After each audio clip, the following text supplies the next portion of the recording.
naftaada xakame ku qabo oo xaq iyo runtaba u sheeg inay xisaabi ka dambayso xariga ilaahay qabsada xirtii nabigana ahaw alayhi salaatu wasalaam islaamku kuma kala xigee xurmee Soomaali oo dhan.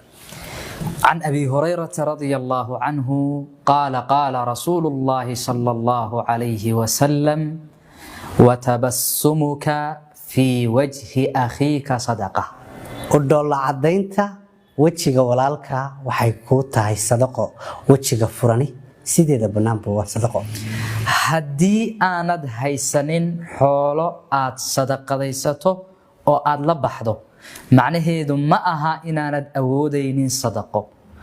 wajigaaga fur dhoolla cadee waxay ku noqonaysaa sadaqo sida nabigeenu sallallahu alayhi wasallam xadiidkaas ku tilmaamay. dadka waxa ugu bakhaylsan qofka la bakhayla dhoolla cadeynta ee wajigiisa xirxiran yahay.